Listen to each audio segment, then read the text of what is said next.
ya Imamu al-A'zam Abi Hanifa an-Nu'man, kisha tukaingia katika historia ya Imami Daril Hijra Malik ibn Anas rahmatullahi ta'ala alayhima. Tukasema Imamu Abu Hanifa ambaye ni mashuhuri kwa Imamu al-A'zam alikufa katika mwaka wa 150 Hijria. Imam Malik ibn Anas akafa katika mwaka wa 179 Hijria baada ya kuishi miaka zaidi ya 92.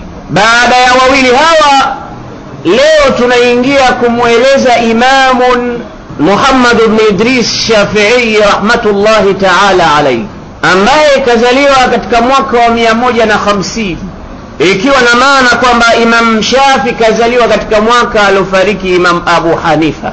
Kwa hiyo tunaona farqun shasi'un baina al-Imam Muhammad ibn Idris wa baina Abi Hanifa an-Nu'man.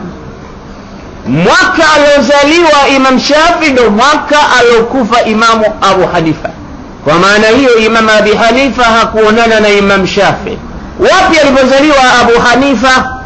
Baghdad au Iraq, kwa sababu Baghdad ndio nchi ambayo kwamba ni capital city kwa sasa hivi, lakini miji ambayo kapatikana mwenyewe kwa kizazi ni miji ya Basra na Kufa.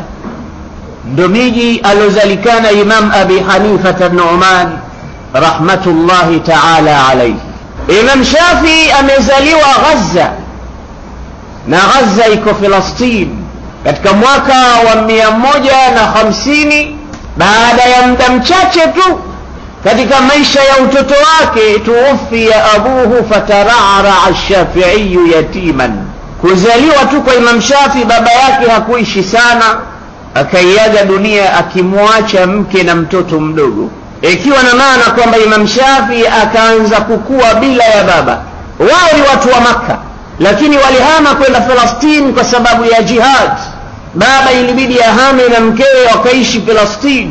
Huko wakaanza na biashara kule kule, na wakabahatika kumpata mtoto wao huyu ambaye leo tunamzungumza katika historia ya Kiislamu ilivyomtaja.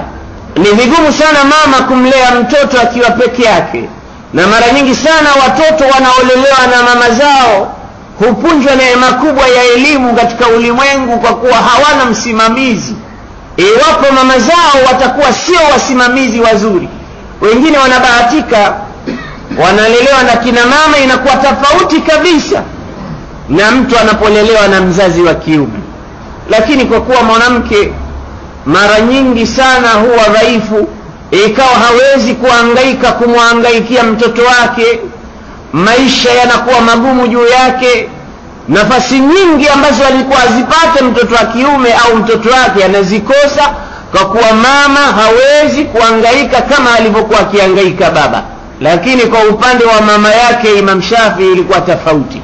Ni mmoja katika wale mama ambao waliweza kuwalea watoto wao bila ya msaada wa kutoka kwa baba, na watoto wakabenefiti mpaka wakafika katika sehemu ambayo leo tunawazungumza.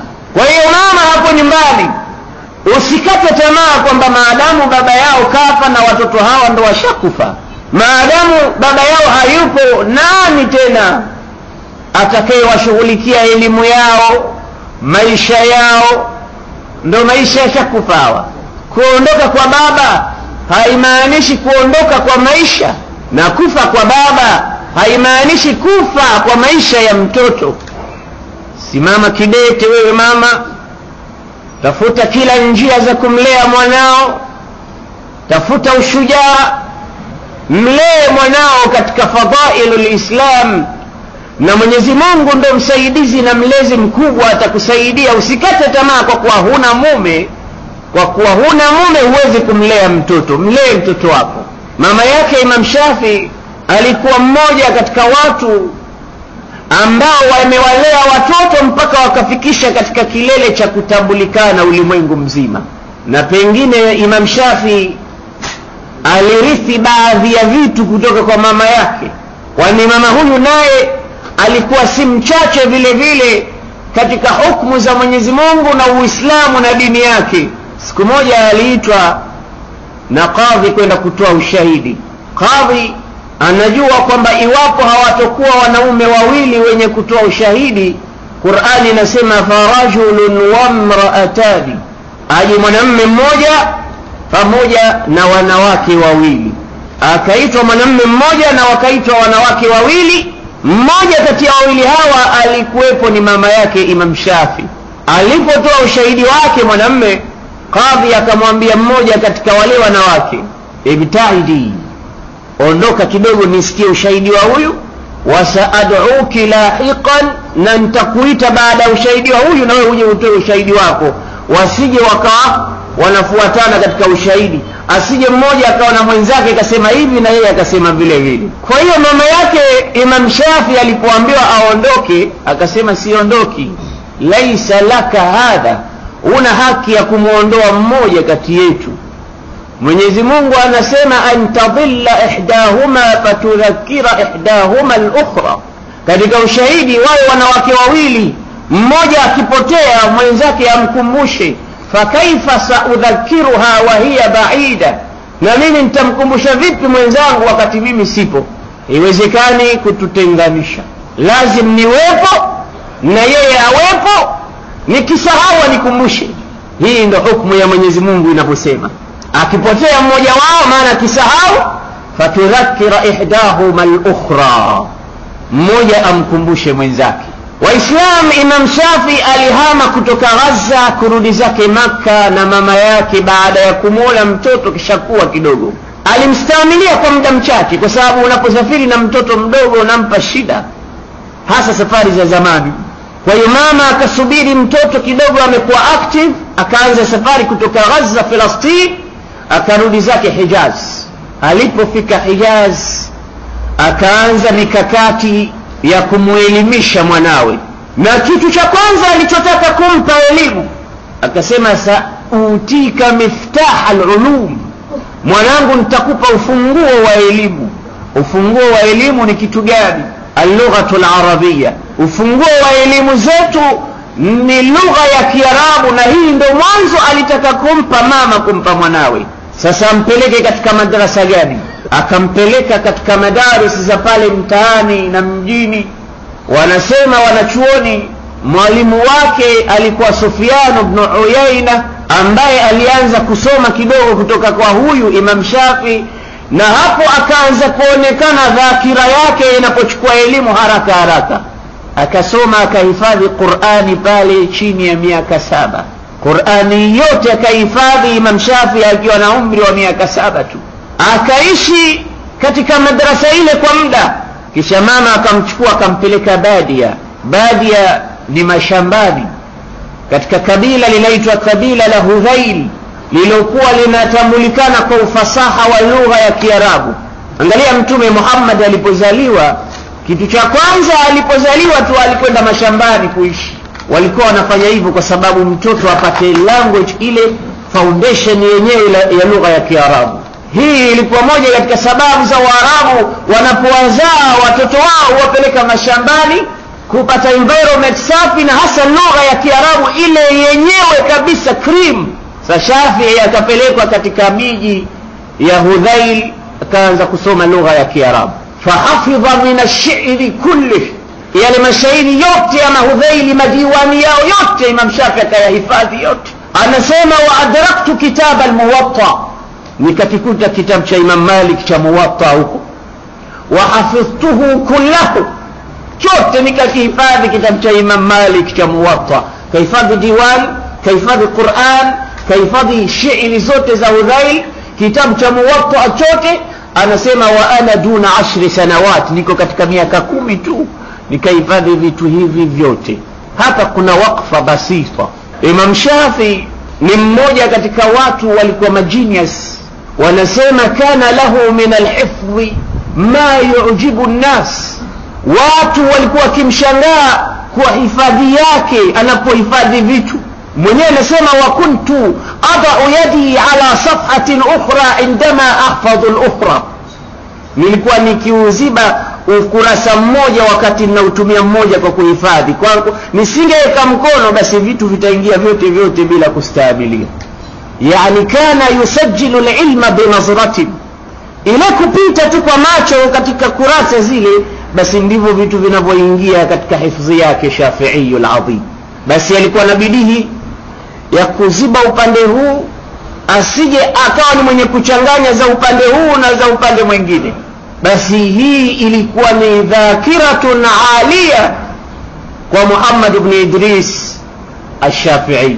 Imam alipohifadhi kitabu cha Muwatta na shairi za Hudhail na lugha ya Kiarabu, wanasema fatakharraja min hadhihi alqabilati wa huwa afsahu an-nas, alitoka kule akiwa hakuna mwenye kumfikia katika ufasaha.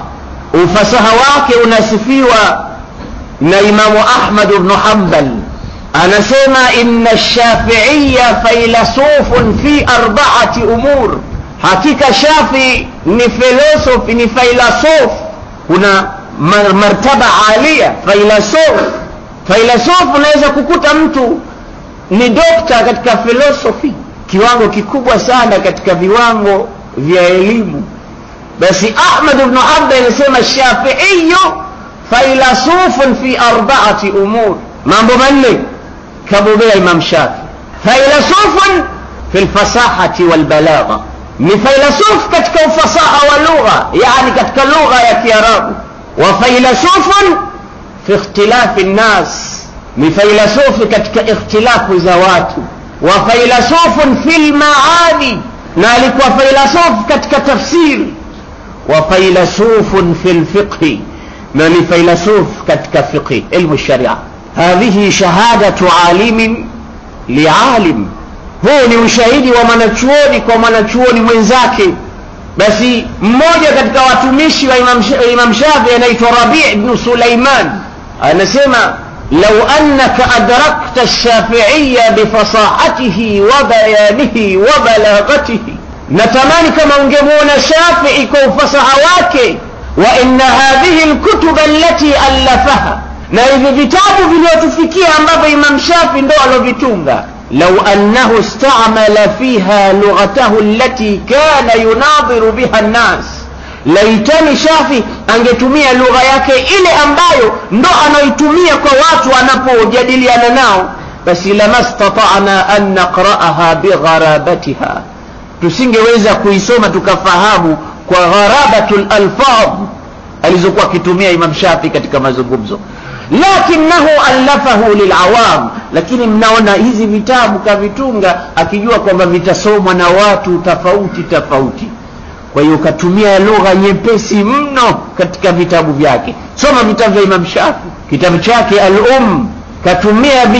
katumia lugha ambayo nyepesi kila mmoja anaweza kufahamu, na ni lugha mzito mno, lakini unaambiwa ndo alipotumia lugha nyepesi mno. Je, angetumia hiyo aliyoiona Rabi' ibn Sulaiman ingekuwaje?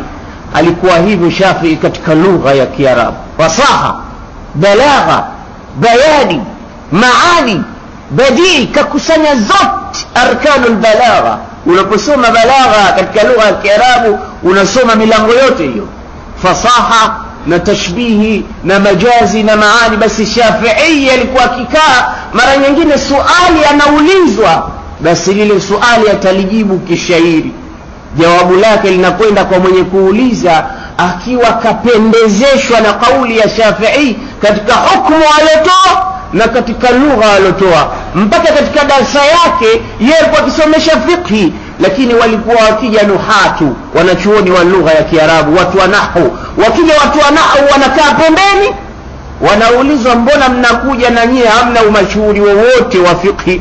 Wanasema sie tunakuja tunasikiliza hiyo lugha tu tunachukua. Fa inna kalama Shafi'i yuhtaju bihi, maneno yake Shafi'i ni hujja katika lugha ya Kiarabu. Badala ya watu wa fiqh wanakuja watu wa lugha kusikiliza kwa Imam Shafi'i. Shafi'i al-Azim alipokuwa katika hali ya kudarsisha kwake, wanakuja watu tofauti bibalaghatihi wa fasahatihi. Siku moja wanasema katika ufasaha wake Ibn Hisham anazungumza, anasema Ibn Hisham kuna sira inaitwa sira Ibn Hisham maarufu mno. Huyu alikuwa rafiki wa Shafi'i. Anasema طالما تحدث الشافعي فما سمعت منه لحنا قط. katika maisha nilokaa na Shafi'i sikuwahi hata siku moja kusikia lahni. Lahni manake ni kuivunja lugha, kuzungumza lugha ambayo haina grama. Basi alisema muda nilokaa na Shafi'i mimi katika urafiki wetu, basi ma sami'tu minhu lahnan qat, sijasikia hata siku moja grammatic mistake zimeingia pale abadan, kwa ufasaha alikuwa nao. Siku moja amekuwa mgonjwa Shafi'i, akaingia mama mmoja akamwombea dua, lakini mama alikuwa hajui lugha ya ufasaha, akanyanyua mikono akasema as'alullah an yushfiyaka, namuomba Mungu. Lengo lake ni muomba Mungu akuponye, upoe ewe Shafi'i. Lakini kalima an yushfiyaka maana yake an yuhlikaka, namuomba Mungu akuangamize, akuue, ufe, upotee, huna msimamo. Shafi'i ndo sahibu albalagha. as'alullah an yushfiyaka, namuomba Mungu akuangamize.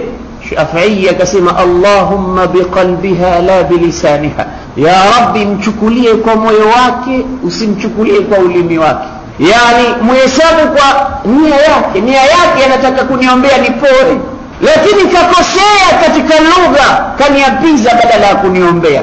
Kwa hiyo Allahumma biqalbiha la bilisaniha, ya Rabbi mkubalie dua yake kwa moyo wake, usimkubalie kwa ulimi wake. Ukimkubalia kwa ulimi tutakuwa matatizo juu yangu. Hii ilikuwa ni balagha ya Shafi'i al-azim. Siku nyingine amekaa msikitini katika msikiti wa Mtume Madina, baada ya sala alfajiri, akaingia bwana mmoja akamsikitikia Shafi'i, akamwambia dhunubi ya Shafi'i, nalia madhambi yangu, sijui Mungu atanisamehe mimi. Akamuuliza kwani wewe nani? Akamwambia ana mu'minun billah lakin kathrat dhunubi, madhambi yangu kwa mengi yananibabaisha mimi, ninakuwa sina raha kabisa. Basi Shafi'i akamjibu akamwambia in kunta taghdu fil dhunubi jalidan wa takhafu fil mi'adi yawman wa'ida falaqad ataka min almuhaymin afwuhu wa qad ataha alayka min an-ni'am mazida la tayasanna min lutfi llahi fil hasha في بطن أمك نطفة ووليدا لو أراد ربك أن تصلى جهنم خالدا لما كان ألهم قلبك التوحيدا. بمشاعري أنا مجيب mwenzake alokuja manake muktaiban, kaja kaharibikiwa, madhambi yamemuingia katika moyo wake mpaka yamemtia dhiki.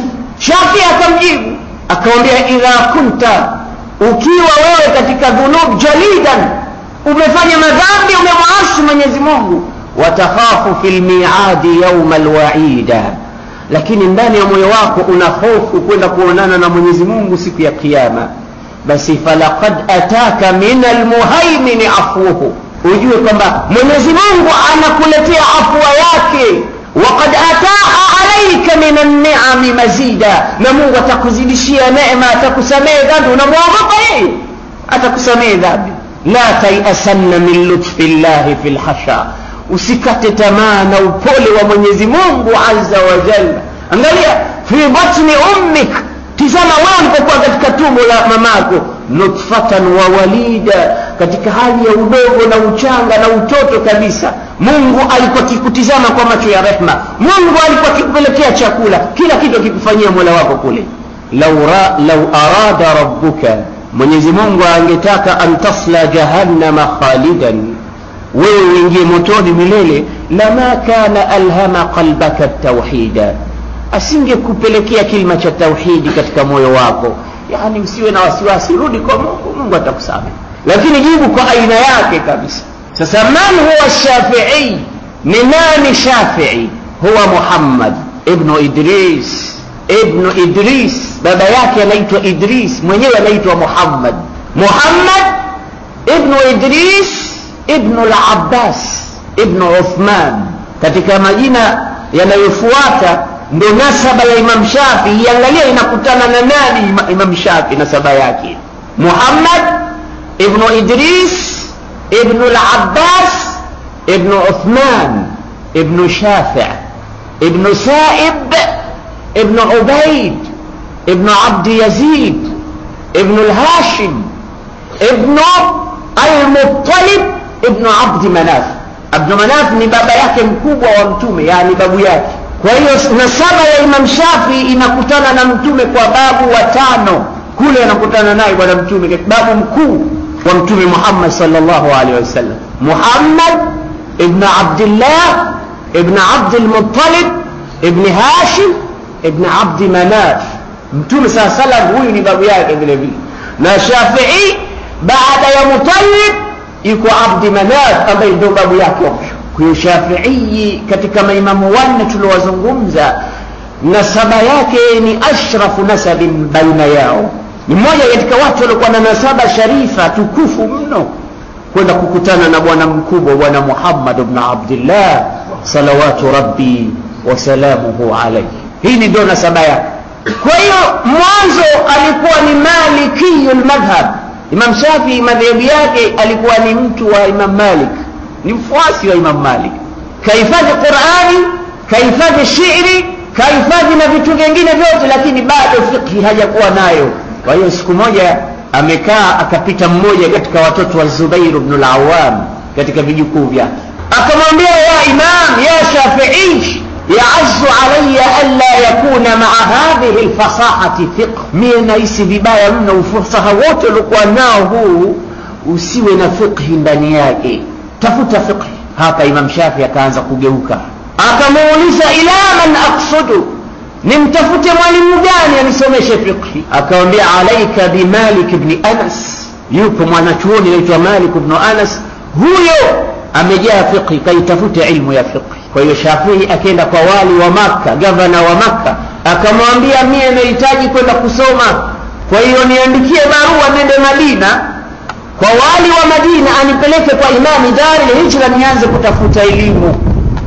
Zikaandikwa barua mbili, barua moja kwa wali wa Madina, barua ya pili kwa Malik ibn Anas, kwamba msomesheni kijana huyu ana hamu ya kusoma na hivi na hivi. Shafi'i akaondoka Hijaz, akaondoka Makka, akaenda zake Madina.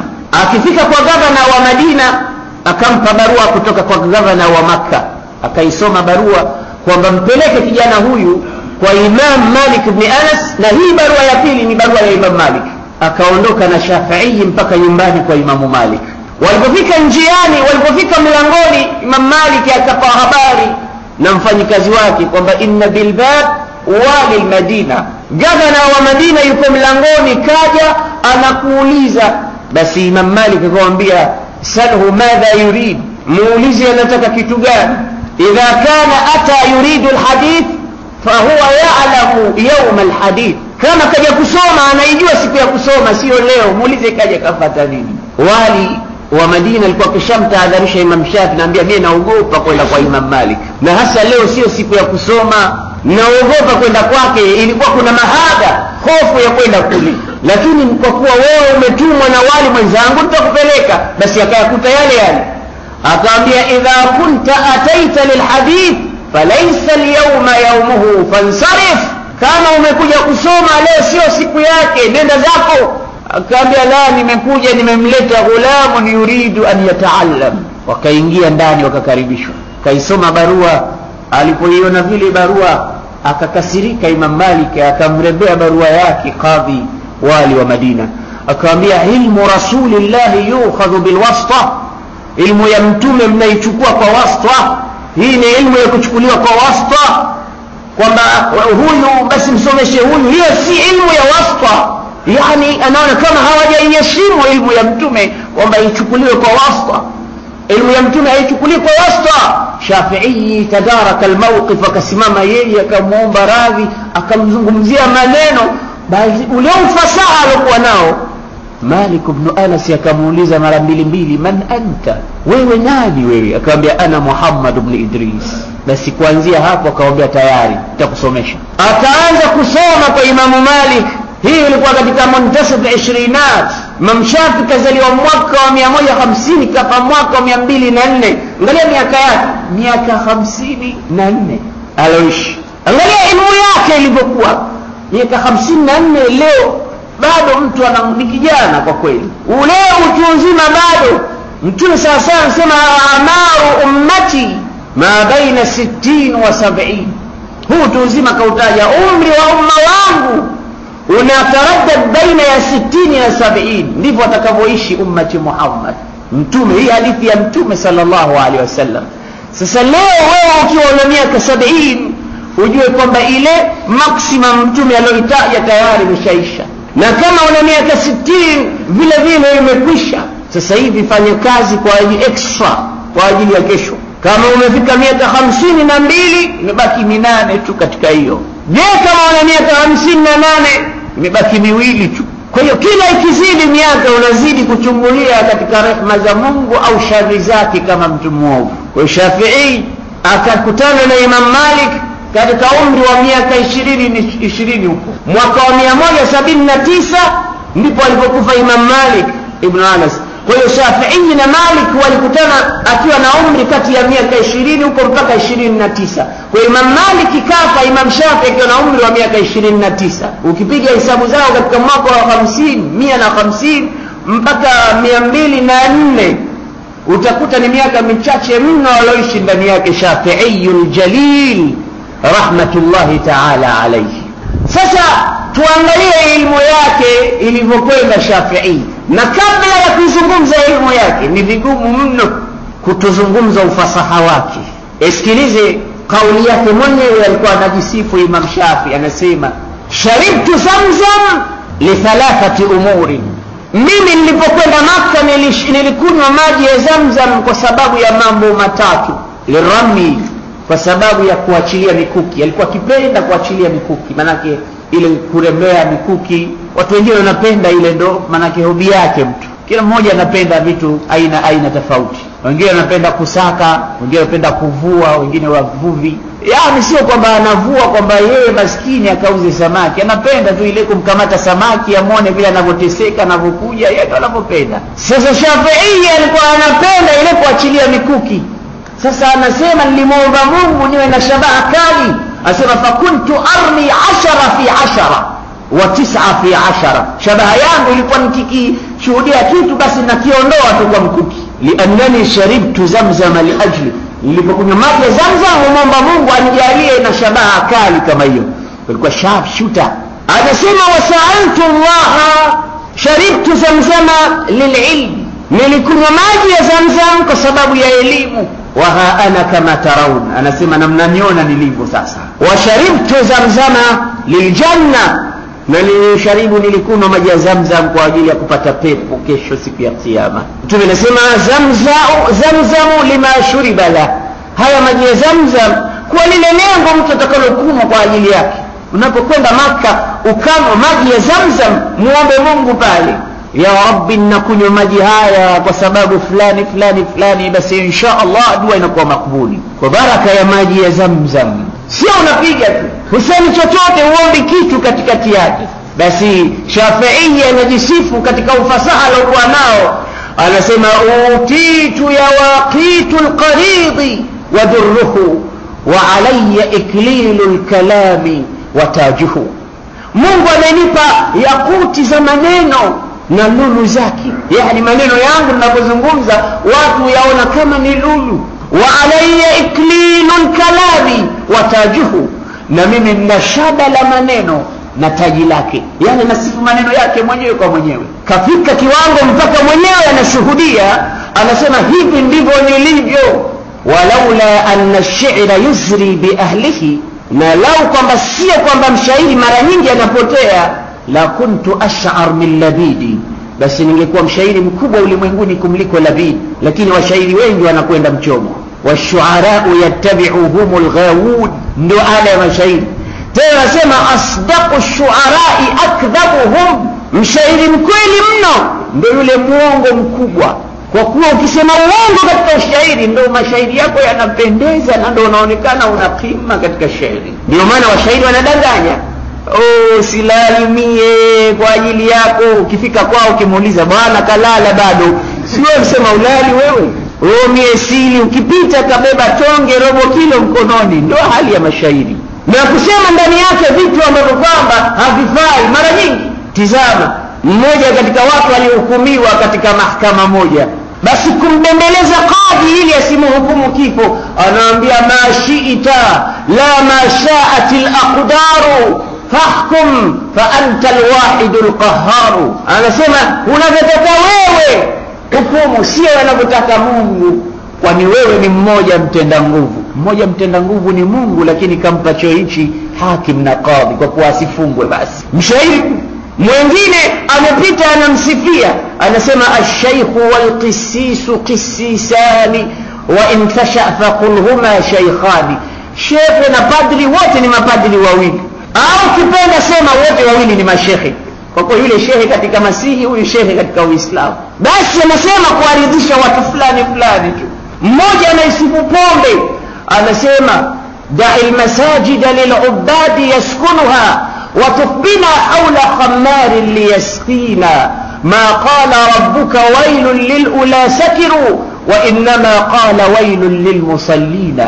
Anasema da'il masajida lil'ubad, waachie wenye kuabudu misikitini wasali, waachie. Watufbina, njoo pamoja nami, haula khammarin, twende baa, liyasqina, atunweshe mwenye baa.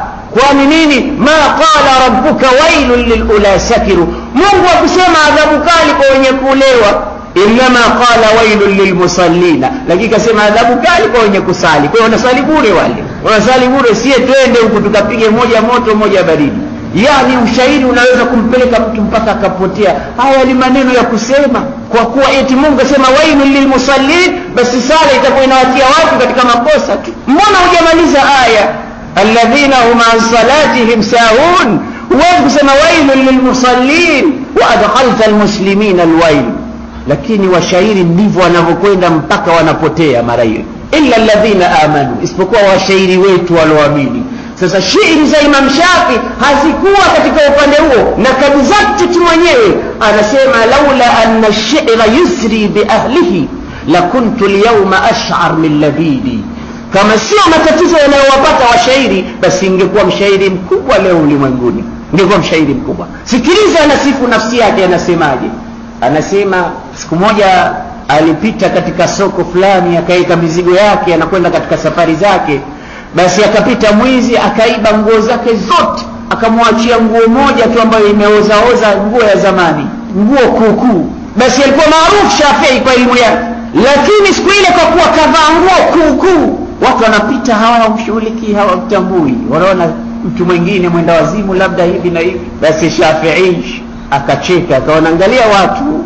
Jua siku moja alialikwa katika mandhari fulani.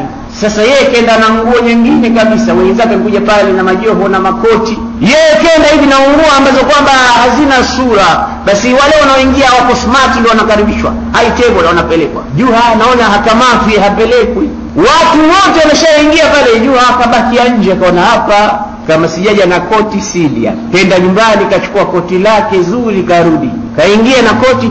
Alipoonekana tukavaa koti kubwa, ahlan wa sahlan, katoka mtu haraka kamchukua kampeleka. Basi ameingia plate pale, juu akavua makoti yale na makanzu kayaweka. Watu wanakula, ule mwandazi akita pale na mwana Juha kasimama bikakatu anakiangalia chakula. Mbona huli? Anambia mmeachia makoti yenu yale, si hamkuleta chakula mpaka makoti haya na yale chakula hizo. Ndio kama nguo ndio zinazokula haya na zile. Alikuwa akipenda sana kula. Siku nyingine kulikuwa na karamu mtaani pale. Sasa alipofika pale, kwa kuwa hatambulikani pale kwa mfalme fulani, ikabidi atumie njia mpaka aingie, lakini kila akiingia anaondoa. Mbona bwana hatukufahamu wapi kupata uwalishi wowote? Akauliza mfalme ana mtoto wake yeyote nje ya nchi hii? Akamwambia yuko fulani fulani. Basi akaenda zake akatafuta karatasi nzuri, akaifunga vizuri kama barua, kisha akaandika kwenye juu yake pale jina la mfalme yule. Haraka kabla watu hawajamaliza kula pale, ameingia akamwambia bwana nina ujumbe kutoka kwa mwanao huyo. Ndani hajaandika kitu chochote, kaandika jina tu pale. Basi akamwambia haya pita haraka. Akamwambia lakini kwanza kabla sijampa nipe chakula kwanza nile, nina njaa sana, safari ndefu. Kapewa chakula haraka, huyo na barua ya mfalme huyo. Akifika anampa mfalme barua yake baada ya kula. Mfalme anaifungua, anaona ndani hamna kitu, hamna maandishi, hamna hata tarehe. Anauliza vipi? Asema mwanao anasema alikuwa na haraka sana mpaka hajawahi kuandika kitu ndani. Kwa kula kisha kula, anatumia ujanja wake kisha toka zake. Sasa mtu ana haraka mpaka hajaandika kitu, sasa barua alikuwa anailetea nini maana yake kama si ujanja kutaka kula tu? Basi Imam Shafi nguo alizokuwa nazo watu wanamdharau, tujaju li'annahu labisa mutabaddilan, amevaa badlatan min athiyab. Watu wanapita wakirudi, amezoea ile, kila anapokaa huyu anapita, wanazungumza, anaulizwa masala ya fiqh, anaulizwa hivi, anakaribishwa hivi. Lakini leo nguo alizovaa watu wanampita kama hamtambui. Basi akasema kutumia ufasaha wake, alayya thiyabun law yuba'u jami'uha bifilsin lakana alfilsu minhunna akthara wa fihinna nafsun لو يقاس بعضها بنفوس الورى كانت أجل وأكبر ما ضر نصل السيف اختلاق غمده عضا أينما وجهته سرى.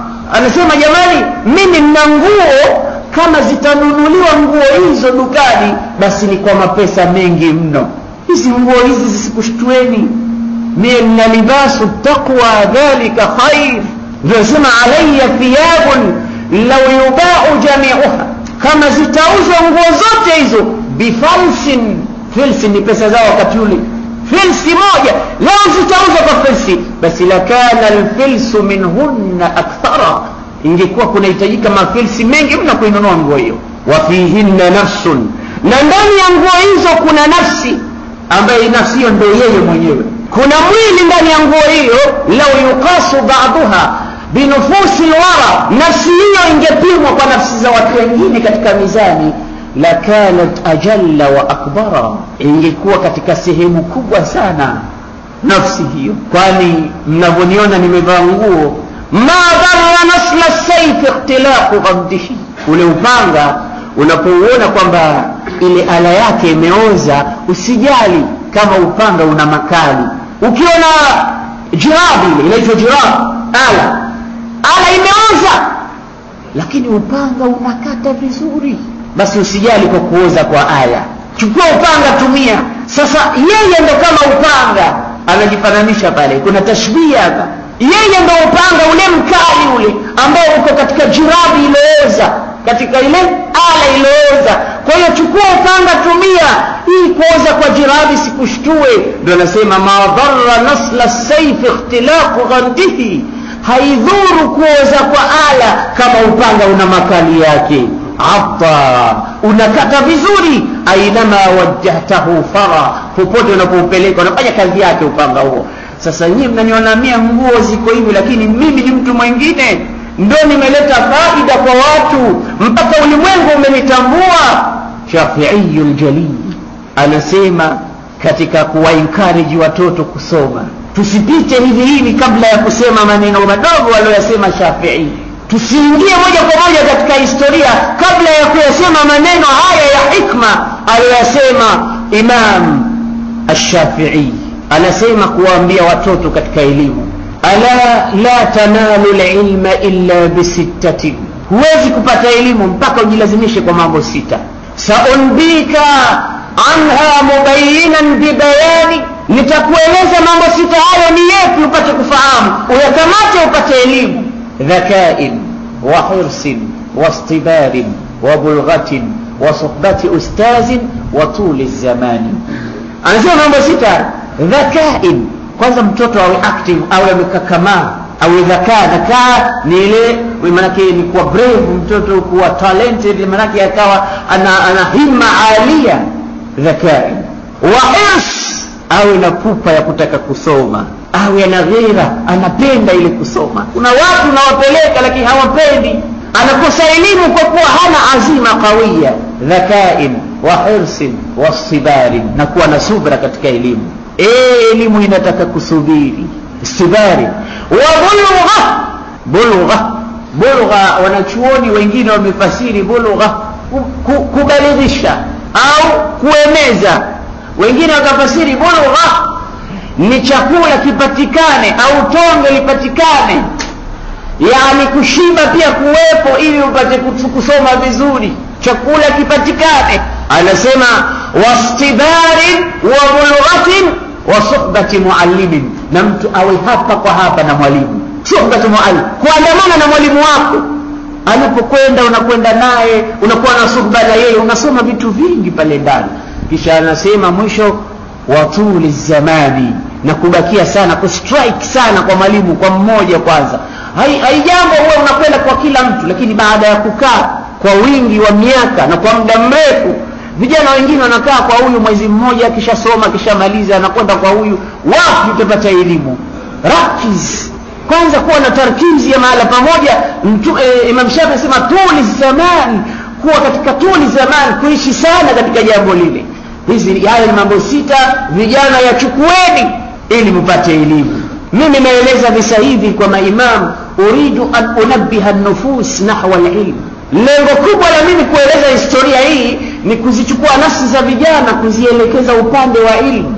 Ndio maana tunazungumzia kiasi kikubwa cha ilmu cha hawa watu, ambacho leo tunaona kwamba Uislamu umekuwa mwepesi kwa kuwa wao ni mujtahidin na wamefanya kazi aliyofanya Mtume sallallahu alayhi wasallam. Basi anaendelea anasema, tasabbar ala murri aljafa min muallimin wa'lam anna rusub aljahl fi nafarati wa'lam anna rusub alilm fi nafarati wa man lam yadhuq dhull alilm sa'atan tajarra li dhull aljahl tul hayati wa man fatahu at-ta'lim waqta shababihi فكبر عليه 4 لوفاته إنما الفتى بالعلم والتقى فإن لم يكونا فلا اعتبار لذاته. Zamani nilipokwenda kusoma kule kwetu, nilianza kusoma madrasa katika mambo ya religious mwaka wa 10, nilikuwa na miaka 10, mwaka 83 ilikuwa. Nilipelekwa madrasa moja pande za Malindi kule, kama mtu kishawahi kwenda, miaka 10 bado alikuwa mdogo mno.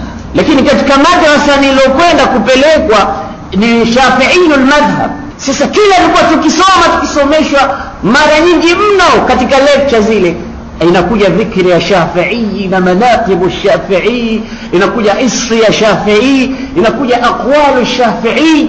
Basi yale maneno ya Shafi'i na tarikhi yake ikanivutia kwa kiasi kikubwa, na kwa kuwa ndicho tulikuwa tukilishwa kila siku tena na tena, niliwahi kuapa katika wakati ule wa udogo wangu, nikasema haya lazima tuingie ndani yake kichwa tupate kuwa kama Shafi'iyul Azim. Sioni kauli yoyote ya Shafi'i isipokuwa na mimi nitaichukua na nitaitumia. Hii itakuwa itanisaidia katika bahthi ya kutafuta elimu na tupate elimu ya sawab, kwa kuwa Mwenyezi Mungu anasema mtume kamleta ni qudwa, na kila mwenye kumfuata mtume kaletwa ni qudwa. Kwa hiyo ulama ndio warathatul anbiya, tukijifananisha nao automatic tunajifananisha na bwana mtume sallallahu alaihi wasallam. Kisha anasema tashabbahu fa in lam takunu mithlahu inna at-tashabbuha bil kirami falahu. Niliwahi kuhifadhi baadhi ya vitu vingi katika miaka hiyo alivyokuwa kavisema Imam Shafi, na ninavikumbuka leo katika baadhi yake hivi ambavyo ninavisema mbele yenu, vilikuwa ni vitu ambavyo ni vya kawaida. Sisi tunaposomeshwa pale tunavitema kwa walimu zetu. Basi miongoni mwa mashairi nilikuwa nikiyapenda mno ya Imam Shafi'i haya ninayoyazungumza, anasema tasabbar ala murri aljafa min muallimin. Ile madrasa ilikuwa ikisifika, watu wanakwenda pale, mara nyingine unafungwa, yani baada ya kukosa masomo unakuwa kuna kifungo. Kulikuwa kuna kitu kinaitwa muqarrara, maana yake ni tahfidhul Qur'an. Ndo mwanzo wangu mimi kuingia pale. Basi suratul Fatiha ilikuwa inanishinda, kwa kuwa kulikuwa kunasoma kwa aina yake. Unasoma kidogo suratul Fatiha, kisha unaacha unaingia katika suratu Alif Lam Mim, kisha unarudi katika suratul Fatiha. Manake isijui ilikuwa kuna hikma gani ndani yake, lakini kulikuwa kuna usumbufu mkubwa. Baada ya pale ulikuwa ukikosea basi unafungwa, unakaa kutokea wakati ule labda mpaka saa 4 usiku, hujala kitu, unarudi nyumbani ukiwa taabani. Basi mie niliwahi kusoma kwa muda wa miezi 4 tu au miezi 5, sikumbuki vizuri, nikakimbia madrasa kwa sababu ya ile njaa na dhiki. Lakini kwa kweli masomo yalikuwa matamu mno, lakini kwa sababu ya udogo wangu vitu nilivyohifadhi kule na nilivyovichukua mpaka leo navikumbuka. Ninasema laitani ningesubiri nikakaa tena na tena ingekuwa nimefika mbali sana, lakini nimekimbia baadaye nikaenda katika madaris nyingine. Basi maneno hayo leo nayakumbuka. Anasema Imam Shafi, tasabbar ala murri aljafa, kuwa na subra katika ukavu wa uchungu katika kusoma, kuwa na subra. Waalam, najua anna rusuba alilmi, kwamba kufeli katika elimu fi nafarati, ni pale unapokimbia masomo, unapomkimbia mwalimu, hapo ndipo unapofeli katika masomo. ومن لم يذق ظل العلم ساعة, na mtu ambaye hataki kuonja shida ya elimu kwa saa moja tu, basi tajarra li dhulli aljahli tula hayati, ataonja upumbavu miaka yote ya maisha yake. Kakataa kuonja dhulli ya elimu mara moja tu, kana kwamba alikuwa ananiambia nini maneno yake kwa kukimbia pale. Kuwa na subra, onja dhulli ya ilmu saatan, kwa saa moja tu, na ukikataa hivyo basi utaonja ujinga tula hayati, miaka yote. Kisha anasema waman fatahu at-ta'limu waqta shababihi, sikilizeni vijana, mwenye kukosa elimu wakati wa udogo wake, fakabbir alayhi arba'an liwafatihi, mpigie takbira 4 kwa kuwa keshakufa huyo, kakosa elimu wakati wa ujana. Wakati muhimu sana wa kutafuta elimu, sio ndo tunakimbia, sisi ndo tunakwepa darasa wakati huu ambao huna kazi yoyote. Ukirudi nyumbani huambii mbona hujaleta sukari, mbona kanga hamna, mbona hichi hamna, bali wewe unauliza mama lunch tayari, mama hiki tayari, na umeandaliwa upate kusoma urudi tena. Leo unakimbia. Basi man fatahu at-ta'limu waqta shababihi, mwenye kukosa ilmu wakati wa udogo wake, fakabbir alayhi arba'an liwafatihi, mpigie takbira 4 kisha kufa huyo. Anamaliza anasema innamal fata bil ilmi wattuqa, kijana mambo mawili tu, elimu na ucha Mungu. Fa in lam yakuna, kama vile hivi haviko, fala i'tibara li dhatihi wujuduhu ka'adami, kuwa kwake kama kutokuwepo basi. Endelea Imam Shafi tukusikilize. Anasema naendelea, sikiliza. Raaitu liilma sahibuhu karimun walau waladathu aba'u li'abu walaysa yazalu yarfa'uhu ila أن يعظم أمره القوم الكرام فيكون وراءه في كل وقت كراعي الضأن تتبعه السوام فلولا العلم ما سعدت رجال ولا عرف الحلال ولا الحرام. الله أكبر. الإمام الشافعي رأيت العلم صاحبه كريم, nimeiona hii elimu mwenye kusoma yoyote anakuwa mtu mwingine. Elimu yoyote, iwe secular education, iwe religious education, anasema sahibuhu karimun walau waladathu aba'u li'abu, japo atazaliwa na baba na mama walikuwa hata zero hawezi kuandika, japo baba zake watakuwa watu wengine kabisa, lakini maadamu yeye ilmu sahibuhu karimun walaysa yazalu yarfa'uhu, na elimu kila kukicha itakuwa inamnyanyua tu, ila an yu'azzima amrahu alqaumul kiramu, mpaka watu watukufu kabisa wataliona kubwa jambo lile kwa kijana yule alikuwa kasoma akawa nawekwa katika makanun rafi. Kisha anasema kara'i dhani, itakuwa watu wanakwenda nyuma yake kama vile mlinzi na mchungaji wa mbuzi na kondoo, tatba'uhu siwamu, anavyofuatwa na wanyama. Kisha anazungumza mwisho anasema elimu, falaula alilmu, kama si elimu jamani, ma sa'idat rijalu, hakuna mtu angekuwa na life kama hiyo alokuwa nayo baada ya kupata elimu. Wala urifa alhalal wala alharamu, wala isingejulikana halali ni ipi wala haramu ni ipi. Maneno mazito mno.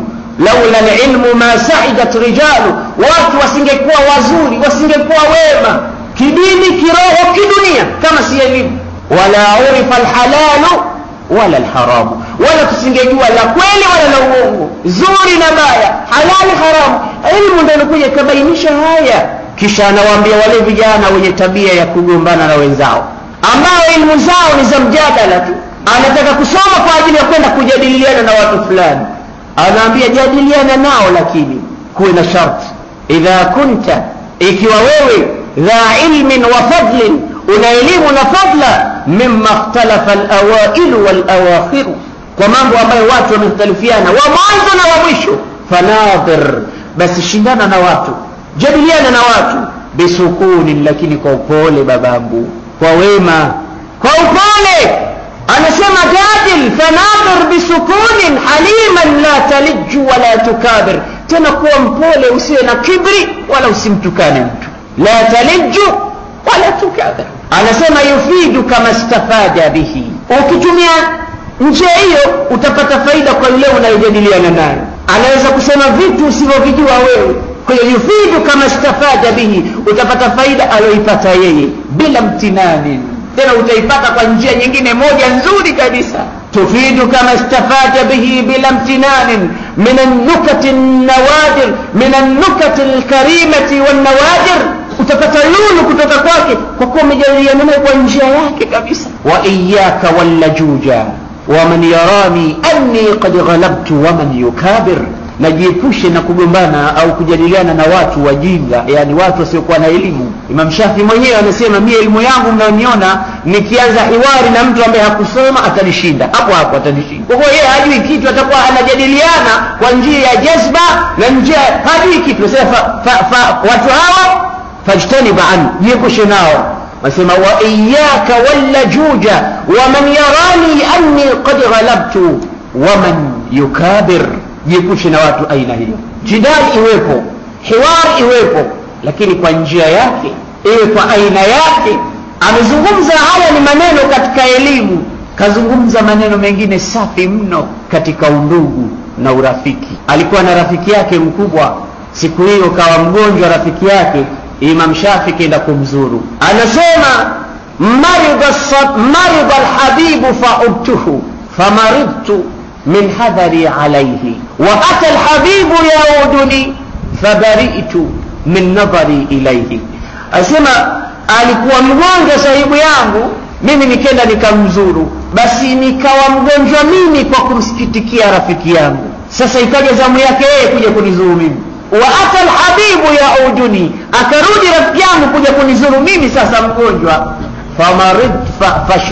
Fabari'tu min nadhari ilayhi, basi mimi nilipoa kwa kumtizama yeye. Angalia ayu kalamin hadha. Nimetaka kuyataja haya kwa kuwa Shafi'i bidayatu hayati alipelekwa madrasa ya ufasaha na balagha na bayan. Sasa iangalia kazi yake. Marida al-habibu fa'udtuhu famaridtu min hadhari alayhi wa ata al-habibu yauduni fabari'tu min nadhari ilayhi. Kumbe kutizama pia unaweza kupoa kwa kumtizama mpenzi wako. Sio mpenzi girlfriend, sio mpenzi kingasti. Ni mpenzi aliyokuwa mpenzi wako wa kweli. Na tukisema mpenzi haina maana ya tu kwamba mtoto wa kike au hawara yake mtu, abada. Mpenzi ni yoyote, hata mtu na mwanamume anaweza kuwa ni mpenzi wako. Kwa hiyo habib, mpenzi wetu Mtume sallallahu alayhi wasallam, na Mtume alifundisha tupendane. Sasa mwenzako mwanamume akikwambia mimi nakupenda, usimpige. Lakini kwa hali yenyewe ya hatari ilivyo katika miji yetu, mtu la yutawihu qalbuhu, moyo haumpi kwa sababu bwana nakupenda sana. Tutazunguka jamaa fulani kaja kanambia ananipenda, ndio wao. Utampendaje mwanamume mwenzako wewe? Utampendaje? Wewe nisi nini? Anaanza kukushambulia, atakutukana. Lakini kumbe idha ahbabta akhaka fa'allimhu annaka tuhibbuhu. Ukimpenda mwenzako mwambie kwamba mimi nakupenda, inni uhibbuka fillah. Hii ndio kauli tumie, mimi nakupenda kwa ajili ya Mungu. Penda na mke wako vile vile umpende, na ujifundishe pia kumwambia mkeo kwamba mimi nakupenda. Inatakikana mtu amwambie mkewe maneno ya kumpenda, kumuonesha upendo na mahaba. Mke wangu mashaallah, sijawahi mimi kuona mzuri kama wewe. Angalia vidole vyake vilivyonyoka, vidole vizuri kama hivi sijawahi kuviona. Angalia nywele, japo vidole vibaya au nywele mbaya, unamsifu, anajiona katika makano na wafii. Sisi tunakwepwa na wake zetu kwa kuwa hatuna love and care, hatuna mapenzi ya kweli. Chakula japo unakipika kizuri, basi pia unaona shida kumwambia mashaallah binti fulani, wewe si umesoma wapi catering, wewe unaona ubaya pia. Mwambie leo iftari ya leo mashaallah qimma, basi atahisi bardan wa salaman ala qalbiha, mume wangu kaipenda. Lakini ndio nini umepika nini? Uko kweli ndio ulivyofundishwa hivi? unatoka leo kinaingia chombo kingine hapa, wewe unijui mimi nini, mimi alwatani hivyo. Unaanza kumkebehi. Na nao kina mama wafundishe watoto wao wa kike kupika. Nasikia kuna mmoja alitaka kupika muhogo wa nazi, akatia muhogo na nazi zake hizo nzima. Sasa iftari kama itakuwa hivyo itakuwaje? Kwa mfundishe binti yako kupika, asije akaadhirika. Wengine wanakuwa makosa ni wanaume, lakini wengine makosa ni wao, kwa sababu wengine wanapika, wengine wanakoroga tu. Vitu havijaiva vimeshaondolewa jikoni. Chai pia inaweza kutiwa bizari eti na pamba, kuna wageni leo. Nani kufundisha kupika hivi? Kwa hiyo mfundishe sahibu sab'an, adibu sab'an. Lazima uwe na mafundisho ndani yake, kuwe na mapenzi ndani yake. Mtu akioa awe mke bora, mjuzi wa kupika, mjuzi wa kila kitu nyumbani, mjuzi wa decor, kuandaa nyumba. Afundishe kila kitu. Hivi vinaleta mahaba na mapenzi, ndio yenyewe yanakaa katika nyumba ya mtu. Sio akiamka ndio kushaamka tu, kitanda kinaachwa hivyo hivyo, kinatandikwa siku ya pili yake, hakufagiliwi nyumbani, akitoka vyombo hakoshi, hakuna chochote. Yeye si msafi. Usafi wake mwili wake tu, anakaa kioo saa moja kasorobo, anapaka lipstick mwili mzima, akitoka pale basi anang'ara, lakini nyumbani kuchafu. Akija kulala pia miguu hakoshi, analala hivyo hivyo na josho langu ndo Kambuyuni au street ya Mchangani, kapiga safari zake abadan. Nazafa. Wengine tunaachika kwa sababu ya matatizo ambayo yanaweza kupata solution kutoka kwa wazazi au kutoka kwa wazazi wa mume au wazazi wa kike. Kwa ajili hiyo basi Shafi'i al-Azim amesema mpenzi wako ukimtizama unaweza kupoa. Anasema maridha al-habibu fa'udtuhu, alikuwa mgonjwa mpenzi wangu nikamzuru, famaridtu min hadhari alayhi, kwa ile pupa ya kumhurumia nikawa mgonjwa mie. Wa ata al-habibu yauduni fabaritu min nadhari ilayhi. Anaendelea Shafi'i al-Azim anasema katika kutufundisha adabu, da'i al-ayyama taf'alu ma tasha wa tib nafsan idha hakama al-qada wa la tajza' li hawadith ad-dunya fama li hawadith ad-dunya baqa wa kun rajulan 'ala al-ahwal jaldan wa shaymatuka as-samahatu wal-wafa yughni bi samahati kulli 'aybin fakam 'aybun yughnihi ar-raha idha ma kunta dha qalbin qanu'in فأنت ومالك الدنيا سوى ومن نزلت بساحته المنايا فلا أرض تقيه ولا سما وأرض الله واسعة ولكن إذا نزل القضاء ضاق الفضاء. ni maneno mazito kwa kweli, ni maneno mazito mno. Anatufundisha vipi tuishi na watu, na anawaambia wale wenye kukunadi, wakati huu mgumu bwana, siku hizi zimelaaniwa hizi. Anawaambia matatizo sio ya siku. Sikiliza anasema, naibu zamanana wal aibu fina walaysa li zamanina aibun siwana wa nahju dha zamani min ghairi jurmin walau nataqa az-zamanu idhan hajana walaysa dhi'bun ya'kulu lahma dhi'bin wa ya'kulu ba'duna ba'dan ayana. Anasema naibu zamana, tunazitukana siku, tunazitukana zama zetu bure. Wala aibu fina, kumbe aibu tunayo sisi, siku hazina aibu yoyote bwana. Siku hizi hali ngumu, matatizo mengi, kumbe matatizo unayo wewe mwenyewe, siku hazibegi matatizo. Naibu zamanana wala aibu fina laysa li zamanina aibun siwana wa nahju dha zamani, tunaishambulia kwa maneno mabaya zama, min ghairi jurmin, bila dhambi lolote. Walau nataqa az-zamanu idhan lahajana, kama zingepewa uwezo na Mwenyezi Mungu kuzungumza hizi zama, zingesema nyie bwana matatizo yenu wenyewe, mimi sinilaumu. Walaysa dhibun yakulu lahma dhib, huwezi kumuona mbwa mwitu anakula nyama ya mbwa mwitu mwenzake, lakini sisi yakulu ba'duna ba'dan ayana, tunalana sisi kwa sisi tena wazi wazi. Maneno mazito anayasema Shafi'i, sisi kwa sisi wazi wazi tunalala. Tena anasema kwa usadiki mkubwa, anasema idha almar'u la yalqaka illa takallufan fada'ahu wala tukthir alayhi at-ta'assufa fa fi an-nasi ibdalun وفي الترك راحة وفي القلب صبر للحبيب ولو جفا لا كنت من تهواه يهواك قلبه ولا كل من قد صافيته لك قد صفى إذا لم يكن صفو الوداد طبيعة فلا خير في الحب يبيع التكلفا. Anasema ukiona mtu kila unavomkaribia yeye anakupiga mkono hataki umkaribie akwambia fada'u basi achana naye. Unajitahidi unampenda unamuelekea yeye akikuona anakukimbia idha almar'u la yalqaka illa takallufan fada'hu mwachi fada'u wala tukthir alayhi ta'assufa madam hakutaki basi usikithirishe asaf. Fa fil nasi ibdalun wapo wengi wakubadilisha watu wapo wengi wanaopenda watu. Fa fil nasi ibdalun wa fi tarki rahatun na ukiachana na yule shida zote zitaondoka utapata raha. Wa fil qalbi sabrun lilhabibi walau jafa na ndani ya moyo kuna subra lakini kwa aliye mpenzi japo atafanya ya kuudhi lakini kwa kuwa mpenzi umemwoa mke wako kakuudhi naam lakini subiri. Mtume sallallahu alayhi anasema ukiudhika na haya kwa mke wako kuna mengine mazuri zaidi unaridhika nayo basi yakumbuke yale unayoridhika nayo yaache yale uloghadhibika nayo. Angalia yale ya kukuridhi angalia yale mengine yote yape mgongo. Tabia ya wanadamu hayuko kamili. Salamun ala dunya salamun ala dunya idha lam yakun biha safiyun sadiqun yasbiqu alwa'da munsifa. Alikuwa hivi ndivyo anavyosema Imam Shafi anapokaa na awamu minan nas. Ndio maana watu wakienda hata kama sio fuqaha wanakwenda tu katika jalsa wanasikiliza maneno mazuri na hikma za Imam Shafi.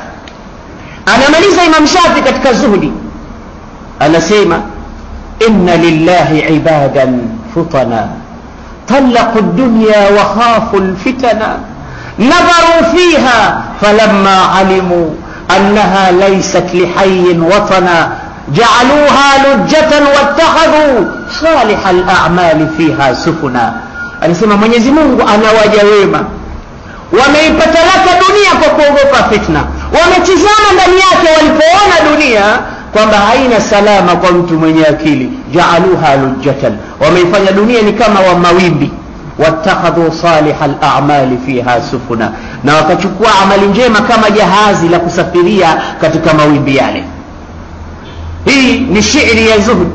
Kisha anasema tena sini nafs ichunge nafsi yako wahmilha ala ma yazinuha falqawlu minka jamilu. Ihifadhi nafsi na uipeleke katika mambo ambayo yanainyanyua nafsi yako utakuta kila neno linalosemwa kuhusu wewe ni zuri. Wala turiyanna an-nasa illa ta'assufan wa tajammula usiwaoneshe watu isipokuwa mambo mazuri.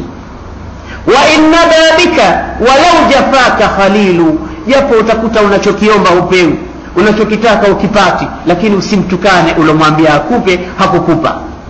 Walau jafaka khalilu hata kama atakukata. Anasema wala khaira fi wuddi mri'in mutalawwid hakuna urafiki wa mtu ambaye ni kigeugeu. Ukimjua mtu rafiki yako sahibi yako lakini ni mutalawwid yatalawwanu kalhirba anabadilika rangi kama chameleon mara iko hivi mara iko hivi mara ni mwekundu mara green maana yake hali yake haiko straightforward. Imam Shafi kamzungumza mtu la khaira fi mri'in sadiqin mutalawwin idha marrihu malat mala haythu tamilu. Upepo unapovuma ndiko anakokwenda yeye kama bendera. Leo umemjaia anakusupport wewe kiboko yao wewe kesho umemnyima akwambia mnafiki huyo hana chochote motoni finari jahannam mutalawwin la khaira hakuna khairi kwa mtu kama huyo.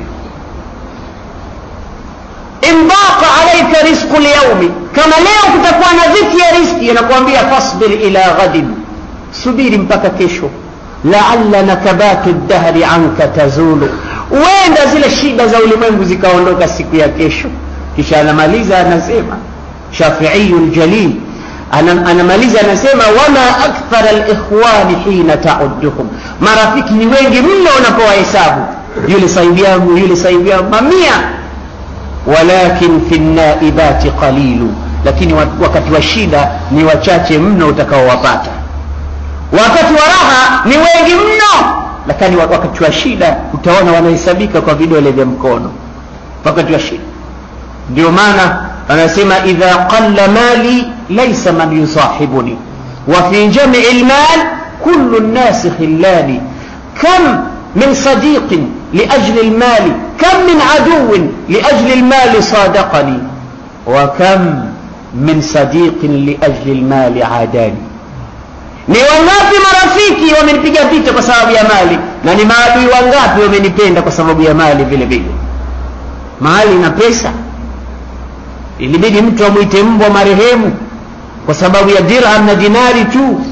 Bas Shafi'i al-Azim anatueleza, mwisho anamaliza anasema katika tabia za maisha, idha aradta an tahya saliman min al-adha وحظك موفور وعرضك صين لسانك لا تذكر به عورة امرئ فكلك عورات وللناس ألسن وعينك إن أبدت إليك مساوئها فصنها وقل يا عين للناس أعين وعاشر بمعروف وسامح من اعتدى وفارق ولكن بالتي هي أحسن. ukitaka kuishi vizuri ulimwenguni, idha aradta an tahya saliman min al-adha, hakuna udhia wowote, وحظك موفور na bahati yako iko pale pale, wa irduka sayyinun na heshima yako imefungwa, lisanuk ni huu ulimi, la tadhkur bihi awrata mri'in, usitaje ubaya wa mtu kwa ulimi wako, fakulluka awrat, wewe mzima ni mbaya. Mtu anapotaka kukunyambua na kukutukana, anakukutukana kwa kila ulichokuwa nacho katika uso wako, kila kitu chako ni tupu. Kulluka awrat walinnasi alsunu, na watu nao wana ndimi kali. Mwingine anakuambia naweza kukutukana wewe masaa mawili sijatia neno zuri hata moja, na ninaweza kukutukana wewe maji ya Maka ya Zamzam yasikukoshe. Unaweza kutukana mahodari al-Bukhari katika matusi. Basi Shafi'i anakuambia huu mdomo, lisanuk la tadhkur bihi awrata mri'in fakulluka awratin walinnasi alsunu wa aynuk, la hili jicho in abdat ilayka masawi'aha, likikwambia tizama mchuma unapita, huo jicho linakwambia fasunha, liambie tizama wewe chini. Fasunha wa qul, nasema ya ainu, wewe jicho we, linnasi a'yunu, watu wana macho nao, mimi kutizama nao wananitizama.